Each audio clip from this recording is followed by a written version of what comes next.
In early 2026, a highly anticipated documentary promised viewers an unprecedented glimpse inside the world of one of America's most private and enigmatic public figures, Melania Trump. For years, she had remained a mystery to many, her true thoughts and motivations often hidden behind carefully curated appearances and brief public statements. Titled Melania, 20 Days to History, the film zeroed in on the intense, pivotal 20 days leading up to President Donald Trump's second inauguration. It promised to reveal not just the public events, but the private moments and decisions that shaped this historic period. Rather than offering a sweeping biography or a retelling of her entire life, the documentary presented a focused, intimate portrait of Melania as she prepared to re-enter the global spotlight, facing both personal and political challenges. With Melania herself serving as executive producer, the documentary became her opportunity to shape her own narrative for the first time, moving beyond the relentless tabloid headlines and speculation that had long defined her public image. Director Brett Ratner adopted a fly-on-the-wall style, following Melania through Mar-a-Lago's opulent halls, high-stakes planning meetings, and candid moments rarely seen by the public. The camera captured both the grandeur and the tension of her daily life. The film aimed to show her as more than just a political spouse, portraying her as a decision-maker, a mother balancing family with duty, and a woman navigating immense pressure from all sides, both inside and outside the political arena. Released amid a climate of national tension and widespread protests, the documentary quickly became a cultural flashpoint. It was admired by supporters for its intimate access and criticized by detractors as carefully crafted propaganda, sparking heated debate across the country. Ultimately, the film did more than document Melania's journey. It became a mirror reflecting the deep divisions and polarized emotions of the country it sought to portray, leaving viewers to question what is real and what remains hidden. The film opens with Melania's high heels echoing through the grand halls of Mar-a-Lago, set to the Rolling Stones' Gimme Shelter, immediately establishing an atmosphere of drama, anticipation, and undeniable glamour. The camera lingers on the opulent surroundings, hinting at the world of privilege and scrutiny she inhabits. Surrounded by a mostly female staff, Melania is shown meticulously overseeing every detail of the inauguration, from the floral arrangements and table settings to the selection of menus and the coordination of her wardrobe. Her attention to detail is unwavering, and the film highlights her insistence on perfection, revealing a woman who is both hands-on and deeply invested in the image she presents to the world.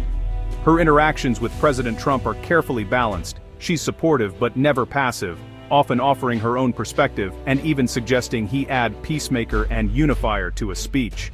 The documentary subtly underscores the influence she wields behind the scenes, showing her as a partner who is unafraid to speak her mind. The documentary positions her as a moderating influence, her weary, "Here we go again," a relatable refrain that humanizes her. These candid moments reveal the toll of public life, but also her resilience and determination to keep moving forward.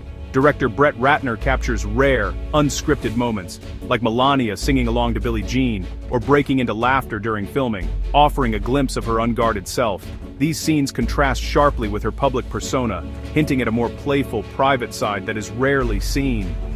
The film also touches on her grief over her mother's passing, following her to St. Patrick's Cathedral for a quiet moment of remembrance. In these somber scenes, Melania's vulnerability is palpable, reminding viewers that beneath the surface, she is shaped by personal loss and love for her family. Carefully selected scenes with figures like Brigitte Macron and Aviva Siegel highlight Melania's diplomatic and empathetic side, as she navigates complex, social, and political situations with poise and warmth. These interactions are presented as genuine, emphasizing her ability to connect across cultures and backgrounds. These moments are crafted to show her as compassionate and focused on issues beyond politics, such as children's welfare and women's empowerment. The documentary suggests that her public image is not just a facade, but a reflection of her personal values and commitments. Melania closes with a reflective statement. "As First Lady, the real nobility is becoming stronger than the person I was yesterday." It's a line that encapsulates her journey, inviting viewers to see her not just as a public figure, but as a woman continually striving for growth and purpose. The financial story behind Melania, 20 Days to History, was as dramatic and unpredictable as the film itself. From the very beginning, the stakes were sky high, with industry insiders watching closely to see if Amazon's gamble would pay off. Amazon MGM Studios paid a staggering $40 million just for the distribution rights, signaling their commitment to making a splash in the streaming wars. But they didn't stop there. An additional $35 million was poured into a global marketing blitz, covering everything from high-profile ad campaigns to exclusive premieres. Altogether, this $75 million investment was a bold, calculated move to attract conservative-leaning viewers to Prime Video, a demographic often overlooked by Hollywood. Amazon hoped this would set them apart from competitors and expand their audience base. Backed by Amazon's top executives, the strategy mirrored their earlier success with shows like Reacher, which had broadened the platform's appeal. This time, the goal was to tap into the country's political divide and reach new subscribers. Despite the massive marketing push and media buzz, opening weekend projections remained surprisingly low. Some analysts predicted the film would barely crack $1 million in ticket sales, raising doubts about its mainstream appeal. The film's strongest box office numbers came from Trump-friendly states, where theaters saw packed crowds. In contrast, liberal cities showed little interest, with many screenings going half-empty, highlighting the nation's deep cultural divide. Ultimately, the film earned over $7 million in its first weekend, far surpassing expectations. Media outlets quickly spun this as a surprise box office success, fueling debates about the film's true popularity. However, reports soon surfaced of organized group ticket purchases and theater buyouts, with some organizations encouraging supporters to buy tickets in bulk. This complicated the narrative of an organic, grassroots hit. In the end, the film's financial success appeared carefully engineered by strategic marketing and coordinated efforts, rather than being purely driven by genuine public demand. The true impact of Amazon's high-stakes gamble remains a subject of debate. As box office numbers circulated, controversy erupted over how those figures were achieved. Reports allege the White House Faith Office and advisor Paula White-Cain coordinated group ticket sales, encouraging faith leaders to buy out theaters. An Amazon-affiliated portal made bulk purchases easy, turning screenings into political events. While not illegal, this raised ethical questions about using government-linked groups to promote a film in which the First Lady had a financial stake.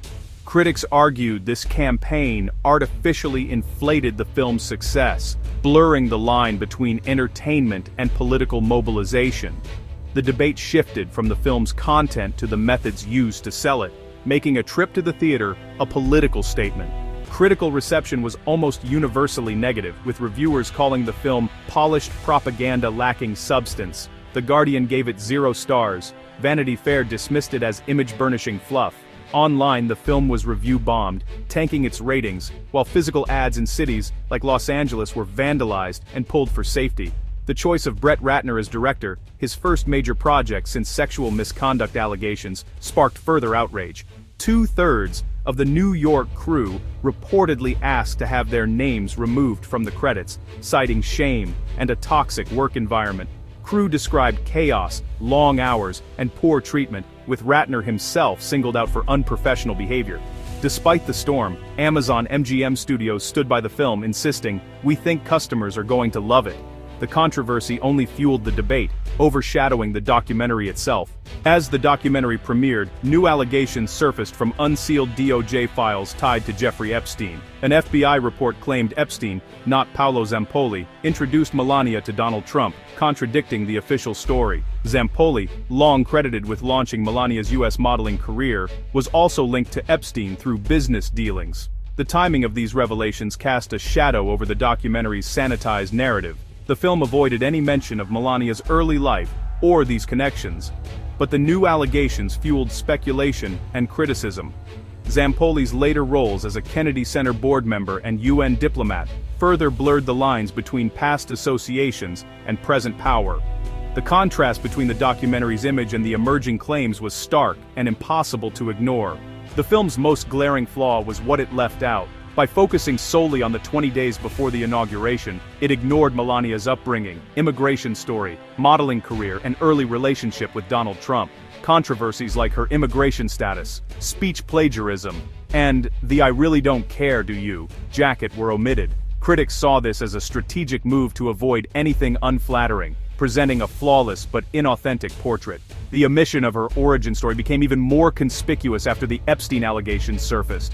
The documentary missed the chance to address or clarify these rumors, leaving a vacuum filled by speculation. Instead of humanizing Melania, the omissions reinforced her image as an enigma behind a carefully constructed facade. The result, a beautifully shot but hollow portrait, raising more questions than it answered. In the end, Melania, 20 Days to History became a cultural artifact as controversial as its subject. Intended as a tool for image-making, it instead ignited debates about authenticity, influence, and the intersection of politics and celebrity. The film's carefully curated scenes were quickly overshadowed by production scandals, critical backlash, and revelations from the Epstein files. By omitting meaningful biographical detail, the documentary inadvertently highlighted the very mysteries it tried to avoid.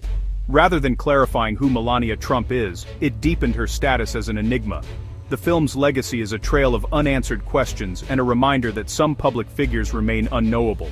For all its polish, the documentary left the real story of Melania Trump untold.